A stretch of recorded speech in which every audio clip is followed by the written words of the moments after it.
Hello viewers, বিনোদন জগতের সকল খবর নিয়ে আজ আমি এসেছি নিহা। এবার বিপিএল-এ অভিনেতা শাকিব খানের দলে খেলবেন সাকিব আল হাসান। ডিসেম্বরে মাঠে গড়াতে পারে বাংলাদেশের প্রিমিয়ার লিগের বিপিএল নতুন আসর। বিসিবির নতুন সভাপতি ফারুক আহমেদ এই ঘোষণা দেন।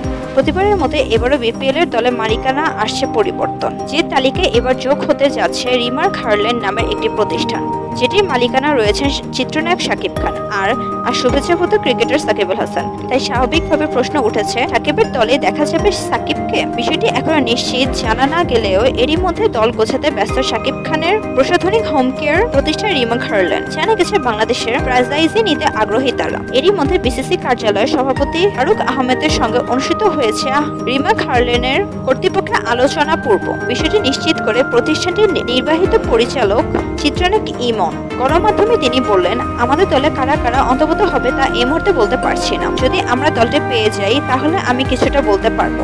সাকিবকে তাদের দলে দেখা যাবে কিনা এমন প্রশ্নে তিনি বললেন, সাকিব আল হাসান তো ক্রিকেটের অনেক বড় ব্র্যান্ড, ওনার জন্য কোথাও কন্ট্রাক্ট আছে কিনা হলো এই মুহূর্তে বলতে পারছি না, সময় গেলে এটি জানা যাবে। ইমন বললেন, সামনে বিপিএল, আমরা আজ বিসিবিতে সাক্ষাৎকার দিতে এসেছিলাম। বোর্ড সভাপতি ও সদস্যদের সঙ্গে ইন্টারভিউ সেশন ছিল। আমরা ইতিমধ্যে কিছু আশা করছি। বিসিবি যে সিদ্ধান্ত নেবে সেটাই আমরা মেনে নেব।